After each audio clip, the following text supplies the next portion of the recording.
हुआ है, लेकिन देवादिदेव महादेव भूत भावन शिव का पूरे यज्ञ में कहीं कोई भाग नहीं। कतौ न दीघ शंभु कर भागा, पूरे यज्ञ में कोई भाग नहीं। अब तो माता सती से रहा नहीं गया, सबको डांटने लगी, है दक्ष तुझे प्रजापति का पद क्या मिल गया, तू तो अपने आप को ईश्वर समझने लगा, देवादिदेव महादेव का अपमान कर रहा है। लेकिन समझ लेना इसका फल सभी को भोगना पड़ेगा। सो फल तुरत लहब सब काहू, भली भांति पछताव पिताहू, सभी को भोगना पड़ेगा। सुनाओ सभासद सकल मुनिंदा, कही सुनी जन शंकर निंदा। जिसने भी यहाँ पर शंकर जी की निंदा कही और सुनी है उसका फल तुरंत मिलेगा।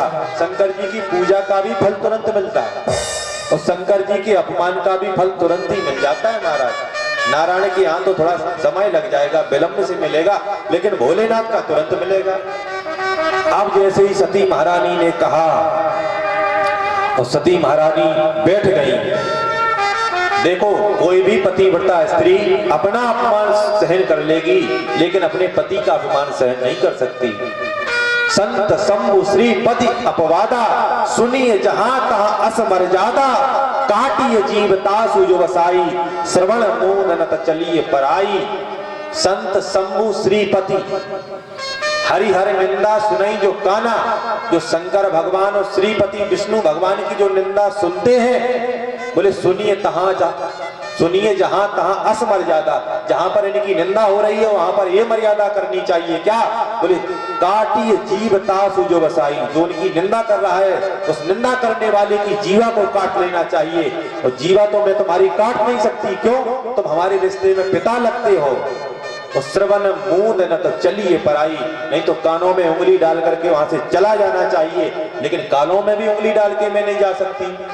क्यों, जब हम जाएंगे अपने ससुराल में तो महादेव मुझे देखते ही कहेंगे, आओ दक्ष की पुत्री, दक्ष कन्या, तो तुम्हारे नाम के साथ मेरा नाम जोड़ा जाए, ये मुझे बर्दाश्त नहीं है। तुरंत भगवती सती बैठ गई यज्ञशाला के मध्य में, अपने हृदय में भगवान देवादिदेव महादेव भूत भावन शिव के पाद पद्मों का स्मरण किया और ऐसा कह करके आस कहे जोग जगनी तन तारा, आस कहे जोग जगनी तन तारा, आस कहे जोग अगनी तन तारा, आस कहे जोग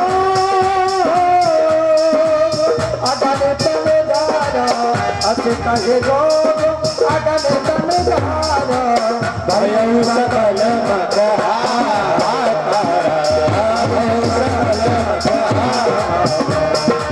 भयउ सकल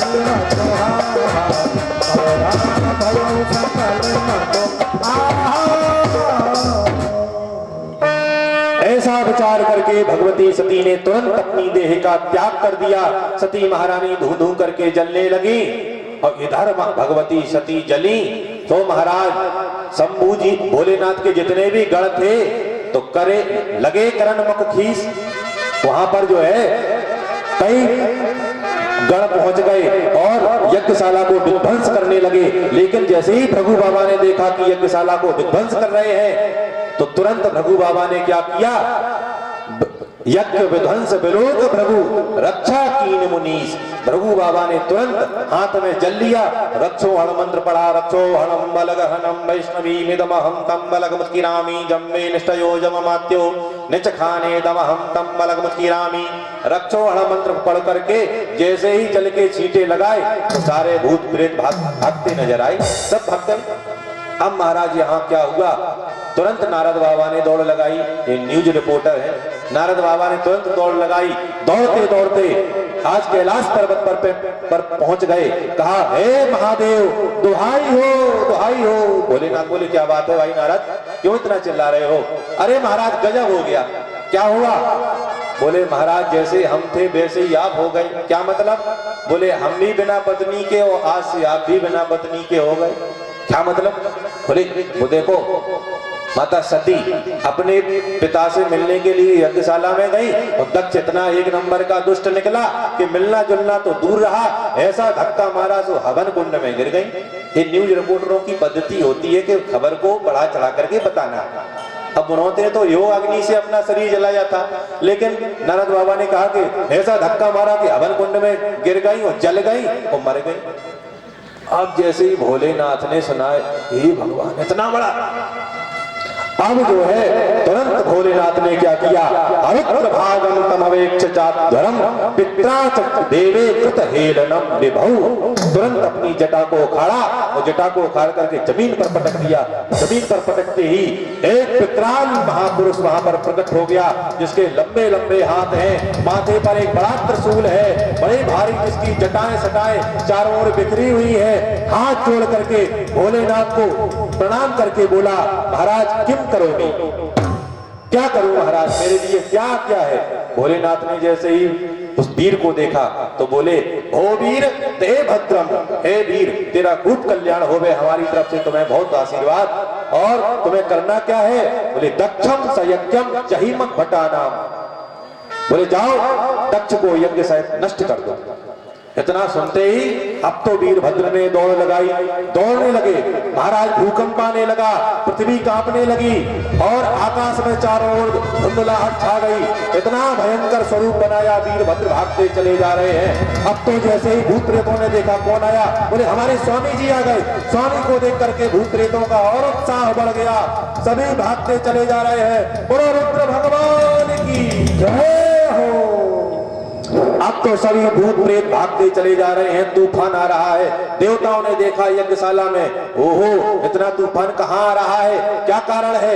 एक देवता बोला, हमें लगता है जब सैकड़ों गैया जब चर के जंगल से आती हैं तो इतना ही जो है धूल मिट्टी उड़ती है आकाश में, हमें लगता है एक गैया जंगल से चर करके लौटी होंगी।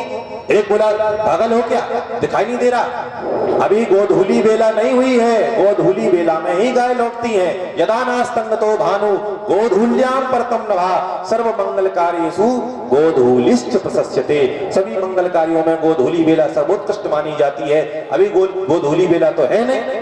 अब दूसरा देवता बोला, हमें ये लगता है कहीं पर बहुत बड़ी चोरी डकैती पड़ी है।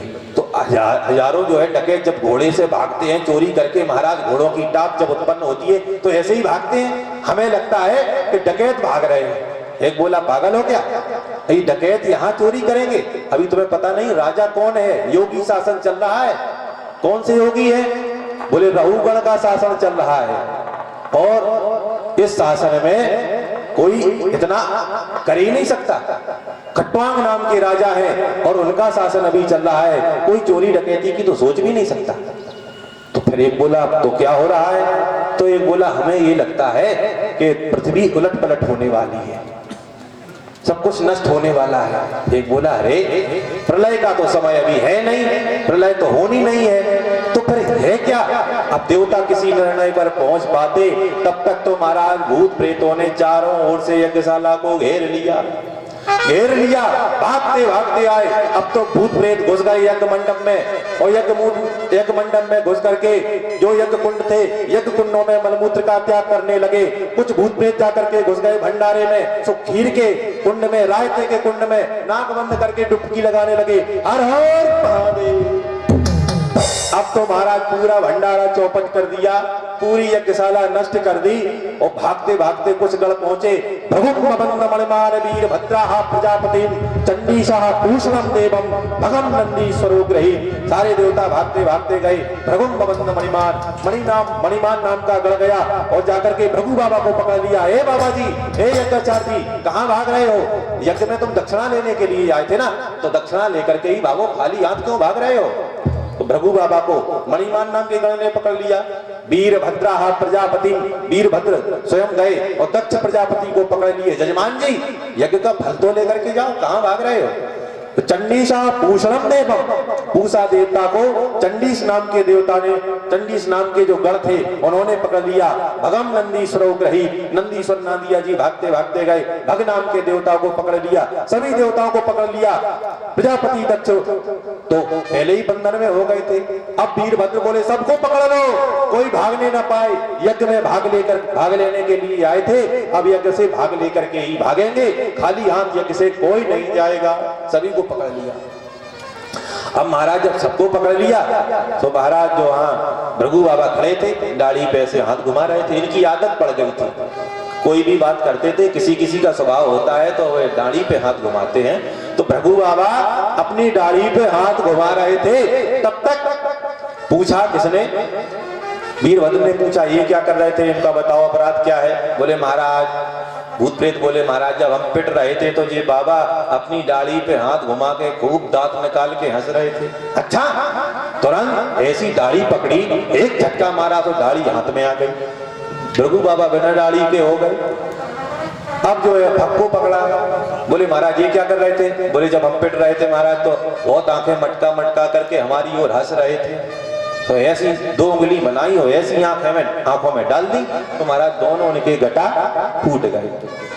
अब पूसा को पकड़ा, बोले ये क्या कर रहे थे? बोले महाराज जब हम पिट रहे थे खूब अपनी बत्ती निकाल निकाल के, बत्ती सी जो है खूब हंस रहे थे, दांत निकाल निकाल के हंस रहे थे, तो एक थप्पड़ लगाया मुख में, यहाँ गाल में, तो पूरी बत्ती सी महाराज बाहर आ गई, एकदम वेदांती बन गए। वेदांती कौन? जिसके दांत ना हो वेदांती। भाई वेदांत का मतलब जो वेदों का अध्ययन किया हो उसको वेदांती कहते हैं। लेकिन वेदांत का एक ये भी अर्थ बनेगा जिसके दांत नहीं हो वेदांती, तो महाराज वेदांती बना दिया। अब क्या हुआ? अब जजमान कहाँ है? तो वहीं खड़े थे। भाई जजमान जी महाराज कांप रहे थे। तो जैसे ही दक्ष प्रजापति को देखा तो बोले लाओ तलवार लाओ। तो तलवार को लेकर के गर्दन पर चलाने लगे। लेकिन इसको ये वरदान था कि किसी भी अस्त्र शस्त्र से तुम काटे नहीं जाओगे। अब तुम काटे नहीं जाओगे तो किस प्रकार से इसको मारा जाए? तब तक उनकी दृष्टि पड़ी, देखा कि यज्ञशाला में सवनीय यज्ञ का पशु बंधा हुआ है और यज्ञ के पशु की बलि किस प्रकार से चढ़ाई जाती है? बोले उसकी मुंडी को मरोड़ दिया जाता है। तरकीब आई कि इसकी मुंडी को ही मरोड़ दो। तो महाराज तुरंत वीरभद्र ने प्रजापति दक्ष की मुंडी ली और ऐसे मरोड़ करके उखाड़ करके और यज्ञ कुंड में स्वाहा, पूरा यज्ञ नष्ट हो गया, भंडारा चौपट हो गया, यजमान भी सधार गए, सब कुछ नष्ट भ्रष्ट करके अब देवता रोने लगे। उधर सारे गण भगवान देवादिदेव महादेव का जयकारा लगाते हुए कैलाश की ओर लौटने लगे। बोलो शंकर भगवान की। अब गण तो लौट गए कैलाश की ओर, लेकिन देवता बेचारे लूले लंगड़े सब खड़े हैं, अंग भंग हैं। अब देवता सब आए ब्रह्मा जी की शरण। ब्रह्मा जी दुहाई हो दुहाई हो। ब्रह्मा जी बोले क्या बात है भाई देवताओं, कहाँ ये तुम अपने जो है टूटे फूटे जो अंग प्रत्यंग लेकर के आ गए? बोले ब्रह्मा जी गजब हो गया। क्या हुआ? बोले हम तो गए थे यज्ञ में भाग लेने के लिए, महाराज भाग आप तो कुछ मिला नहीं, लौट के हमारा ही भाग चला गया। ब्रह्मा जी बोले देवताओं बिना विचारे जो करे सो पाछे पछताए। तुमने विचार नहीं किया, चले गए यज्ञ में? अरे जब हम ब्रह्मा विष्णु महेश त्रिशक्तियां नहीं गए तो तुम क्या लेने चले गए थे? बोले महाराज हम ऐसा नहीं जानते थे कि ऐसा होगा। ठीक है महाराज, गए तो गए, अब खाई सो खाई, आगे खाए तो राम दुहाई। महाराज अब आगे से कोई गलती नहीं होगी, ठीक है चलो। तो अब ब्रह्मा जी सभी देवताओं को अपने साथ में लेकर के कैलाश के पर्वत पे पहुंचे। कैलाश पर्वत पे पहुंचे और वहां पर एक विशाल वट वृक्ष के नीचे देवादिदेव महादेव ध्यान मग्न अवस्था में बैठे हुए थे।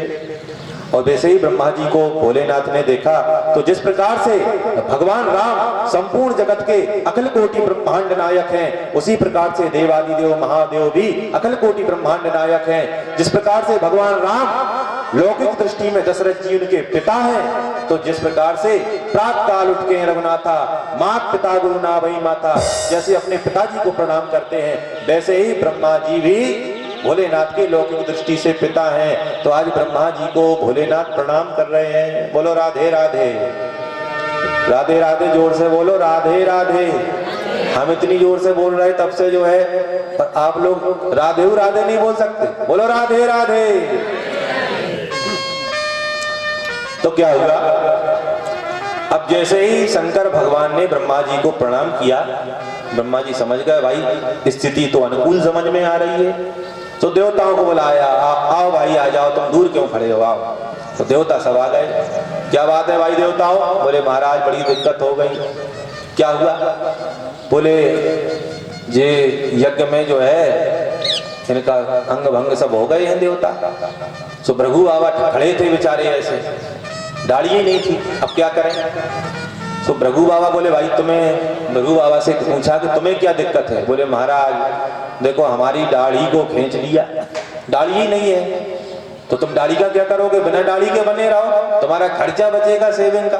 बोले नहीं महाराज हमारी आदत पड़ गई है कि जब तक हम अपनी दाढ़ी में हाथ न घुमा लें तब तक हमारी जो है हमारा बैलेंस नहीं बनता है, ये हमारा तकिया कलाम बन गया है दाढ़ी पे हाथ घुमाना। तो बोले महाराज तो बिना दाढ़ी के नहीं रह पाओगे? बोले ना। तो ठीक है, भगवान बोले जाओ तुम्हें आगे आगे दाढ़ी आ जाएगी, पूरी दाढ़ी तो नहीं मिलेगी लेकिन फ्रेंच कट दाढ़ी तुम्हें प्राप्त हो जाएगी, जाओ हमारा आशीर्वाद। तो ब्रह्मा जी ने जो है वहां पर सभी देवताओं को स्वस्थ करवाया। वहां पर जो है पूषा देवता खड़े थे। बोले महाराज हमें तो देखो क्या किया, तुम्हारे साथ क्या हुआ? बोले महाराज हमारी तो बत्ती सी ही गायब कर दी, हम बिल्कुल वेदांती बना दिया। बोले तो तुम्हें दांतों की जरूरत क्या है? क्या मतलब भोजन कैसे रहेंगे? बोले पिष्ट भोग हो जाओ, सतुआ घोर घोर के खाओ, दांत की जरूरत ही नहीं। तो जो है सतुआ घोर घोर के खाने लगे। अब भग देवता है, बोले महाराज हमें तो नेत्र ही नहीं कर दिया, आंखें ही चली नहीं। शंकर भगवान बोले ऐसा है तुम मित्र की दृष्टि से देख सकोगे, हमारा आशीर्वाद है, जाओ। समस्त देवताओं को स्वस्थ किया। अब देवता बोले चलो महाराज उस यज्ञ को भी संपन्न करवा दो। भोलेनाथ बोले यज्ञ में जाने से हमारा क्या फायदा, भाग तो कुछ मिलने वाला नहीं, यज्ञ में कोई भाग ही नहीं मिलता हमें, तो जाने से क्या फायदा। बोले नहीं महाराज। तो समस्त देवताओं ने एक स्वर में स्वीकार किया, यज्ञ में जो भी भाग बचेगा वो आपका ही माना जाएगा। तो जब हवन करते हैं तो जो साकेल आसपास जो गिर जाती है उसको नहीं उठा करके डालना चाहिए हवन कुंड में, क्योंकि वो रुद्रगणों का भाग होता है। तो समस्त देवताओं को स्वस्थ किया। आज देवादिदेव महादेव यज्ञ में पहुंचे। बोले ठीक है यज्ञ को सानंद संपन्न करवाएंगे, बुलाओ यजमान को। बोले यजमान? महाराज यजमान का जो है धड़ पड़ा है ये, और इनका सिर इसमें स्वाहा हो गया कुंड में। अच्छा। तो भोलेनाथ ने तुरंत त्रिशूल अपना चलाया, वहां से एक बकरे का शीश आया। बकरा कौन था? सबनी यज्ञ का पशु था। उसी बकरे को लेकर के भगवान ने आज सर्जरी कर दी। भोलेनाथ ने बकरे का शीश लगा दिया, और बकरे का शीश लगा दिया तो बड़ी सुंदर स्तुति प्रजापति दक्ष आज देवादिदेव महादेव की करने लगे। आइए हम भी भोलेनाथ को प्रणाम करते हैं। शिव भोले भंडारी शरण हम आए तिहारी, शिव भोले भंडारी।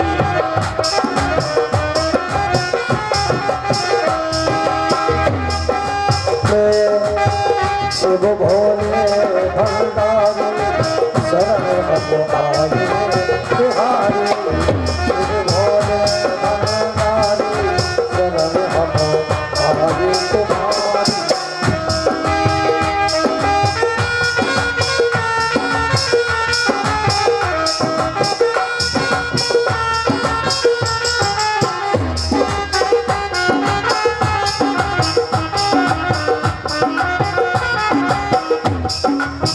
गले आपके सर्प विराजे, गले आपके सर्प विराजे, गले आपके सर्प विराजे।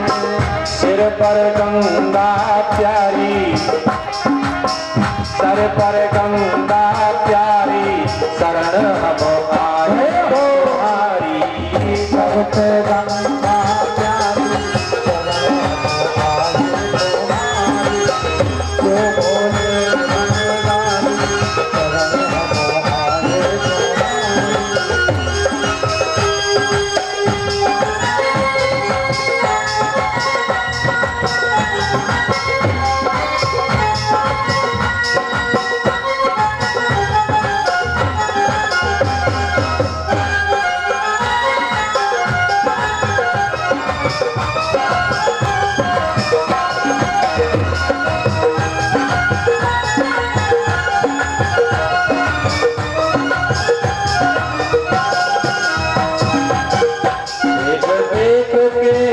मुनि मन मोहित देख देव के मुनि मन मोहत देख देख के मिलक देख के मुनि मन मोहित देख के मुनि मन मोहित नाचत गए पाए शरण पाए तुम्हारी ओ नाचत गए तारी सब आय तुम्हारी सब आय तुम्हारी